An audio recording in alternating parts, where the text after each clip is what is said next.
जल्द ही भारत में एक ऐसा आधुनिक शहर बनने जा रहा है जो हांगकांग जैसा दिखेगा। जी हाँ, भारत सरकार ने इसके लिए 75,000 करोड़ का एक नया प्रोजेक्ट लॉन्च कर दिया है। अब ये खबर सुनकर किसी भी भारतीय का सीना गर्व से चौड़ा हो जाएगा। लेकिन मेरे मन में कुछ सवाल हैं। सबसे पहले हांगकांग हांगकांग इसलिए है क्योंकि वो एक फाइनेंशियल हब है, वो भी दुनिया का तीसरा सबसे बड़ा फाइनेंशियल हब। यानी कि अनगिनत बिजनेस और मल्टीनेशनल कंपनियों ने हांगकांग को अपने हेडक्वार्टर के लिए चुना है। अब अगर आप नहीं जानते तो बता दूं कि हमारा अंडमान और निकोबार द्वीप समूह आज के समय में कुछ ऐसा दिखता है। ये 836 द्वीपों का बना हुआ एक केंद्र शासित प्रदेश है, जिसमें से सिर्फ 31 द्वीपों पर इंसान रहते हैं। बाकी के 805 द्वीप घने जंगलों और वीरान गुफाओं से भरे हुए हैं। और जिन 31 द्वीपों पर लोग रहते हैं, वहाँ की आबादी भी ज्यादातर आदिवासी है। कई तो ऐसे ट्राइब्स हैं जो आज भी शिकार और जंगलों से चीजें इकट्ठा करके ही जीते हैं। ये लोग नारियल बेचकर, मछली पकड़कर या फिर जानवरों का शिकार करके अपनी आजीविका चलाते हैं। इनमें से कुछ जनजातियां तो इतनी कट्टर हैं कि मैं उनकी तस्वीरें तक नहीं दिखा सकता, क्योंकि यूट्यूब भी इसकी अनुमति नहीं देगा, क्योंकि वे कपड़े तक नहीं पहनते। अंडमान की ही एक ट्राइब है सेंटिनलीज। इनसे आज तक इंसानों का लगभग कोई संपर्क नहीं हो पाया है, बल्कि अगर कोई इनके द्वीप पर पहुंचकर संपर्क बनाने की कोशिश करता है तो वे सीधे तीर और धनुष से हमला कर देते हैं। अब मेरा सवाल यह है, जब भारत में 28 राज्य और 8 केंद्र शासित प्रदेश हैं, जब हमारे देश में लगभग 51 मेट्रोपॉलिटन सिटीज हैं, तो सरकार 75,000 करोड़ रुपए खर्च करके सिर्फ अंडमान और निकोबार को ही हांगकांग क्यों बनाना चाहती है? 75,000 करोड़ बहुत बड़ी रकम है। तो आखिर अंडमान और निकोबार में ऐसा क्या खास है जो भारत ने इसे चुना और बाकी किसी भी राज्य को नहीं? और दूसरी बात, हम अंडमान के डेवलप्ड एरिया को और आगे बढ़ाने की बात नहीं कर रहे, बल्कि सरकार एक पूरी तरह से वीरान और जंगली क्षेत्र को बिल्कुल शुरुआत से विकसित करना चाहती है। जरा इस मैप को देखिए, ये है पूरा अंडमान और ये है निकोबार। आज की तारीख में अंडमान हिस्सा थोड़ा बहुत विकसित है, जहां सरकार के दफ्तर और टूरिज्म है। लेकिन ये 75,000 रुपए करोड़ का मेगा प्रोजेक्ट अंडमान और निकोबार के जिस हिस्से में बन रहा है, वो है लिटिल अंडमान, जो कि आज भी 95% जंगलों से ढका हुआ है।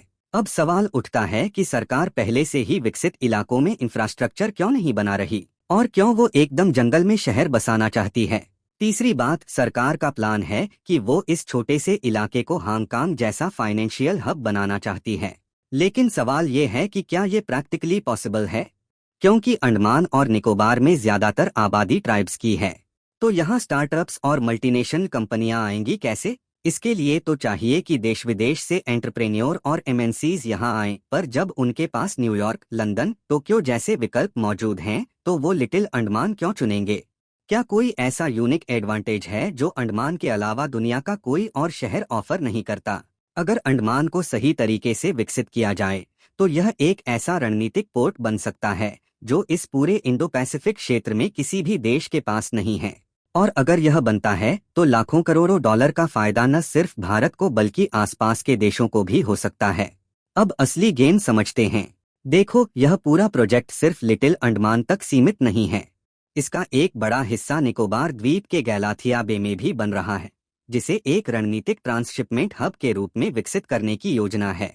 मैप को ध्यान से देखिए, दुनिया का 90% ऑयल ट्रेड आज भी इसी सी रूट से होकर गुजरता है।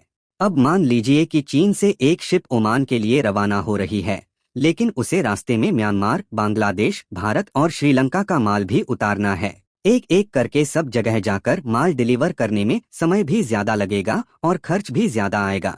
अब यदि गेलाथिया में भी पोर्ट बन जाए तो छोटे शिप से आसपास के सभी देशों को माल डिलीवर भी हो जाएगा और खर्च भी कम आएगा। आज एक शिप को हर दिन का लगभग 2 लाख डॉलर तक का खर्च उठाना पड़ता है। इस लिहाज से गैलाथिया बे भारत के लिए एक जबरदस्त लोकेशन बन जाता है। अभी तक भारत ने इस मौके का पूरा फायदा नहीं उठाया है। इस वजह से हर साल लगभग 1,500 रुपए करोड़ यानी 180 मिलियन डॉलर का नुकसान होता है। श्रीलंका और मलेशिया जैसे छोटे देश भी अपने पोर्ट्स बनाकर हर साल करोड़ों डॉलर कमा रहे हैं, और हम आज भी घाटे में चल रहे हैं। अब आते हैं इस प्रोजेक्ट के सबसे इंटरेस्टिंग हिस्से पर। हम सिर्फ इस जगह को फाइनेंशियल हब नहीं बना रहे, हम इसे एक लिवेबल, वेल प्लान्ड शहर बनाना चाहते हैं, जैसे हांगकांग है। अगर आप दिल्ली, मुंबई जैसे भारतीय शहरों को देखोगे तो वहाँ बड़ी बड़ी बिल्डिंग्स के साथ स्लम एरिया भी हैं। इंडस्ट्रियल फैक्ट्रियाँ रिहायशी इलाकों से सटी होती हैं, कोई प्लानिंग ही नहीं दिखती। लेकिन लिटिल अंडमान में यह गलती नहीं दोहराई जाएगी। नीति आयोग ने sustainable development of little Andaman island vision document launch किया है, जिसके तहत इस पूरे इलाके को जोन वाइज विकसित किया जाएगा। जोन 1, जोन 2 और जोन 3। जोन 1 को एरो सिटी बनाया जाएगा, एक ऐसा क्षेत्र जहां एयरपोर्ट और फाइनेंशियल डिस्ट्रिक्ट एक दूसरे के करीब होंगे, जिससे बिजनेस के लिए इन्वेस्टमेंट, बैंकिंग और सरकारी दफ्तर एक ही जगह मिल जाएंगे। जोन 2 को रेजिडेंशियल एरिया बनाया जाएगा, जैसे दुबई का साउथ रेजिडेंशियल डिस्ट्रिक्ट है। इसमें लोग रहेंगे, स्कूल होंगे, ऑफिस होंगे, हॉस्पिटल होंगे, ताकि जो लोग यहाँ रह रहे हैं उन्हें फाइनेंशियल जोन में जाने के लिए एरो सिटी नहीं जाना पड़े। जोन 3 सबसे खास होगा, इसे नेचर जोन कहा गया है, जहां अंडमान की नेचुरल ब्यूटी को पूरी तरह से प्रिजर्व किया जाएगा और साथ ही साथ जंगल सफारी, एडवेंचर स्पोर्ट्स और रिसॉर्ट्स बनाए जाएंगे। अब सोचिए, जब एक ही जगह पर आपको बिजनेस करने के लिए बैंक, ऑफिस और पोर्ट मिले, रहने के लिए घर, स्कूल और हॉस्पिटल मिले और घूमने के लिए बीच और जंगल सफारी मिले, तो कौन नहीं आना चाहेगा इस शहर में। अगर ये शहर सही तरीके से बन जाता है तो न सिर्फ भारत बल्कि एशिया का हर बड़ा बिजनेसमैन यहाँ आना चाहेगा, चाहे वो सिंगापुर से हो, दुबई से या फिर टोक्यो से।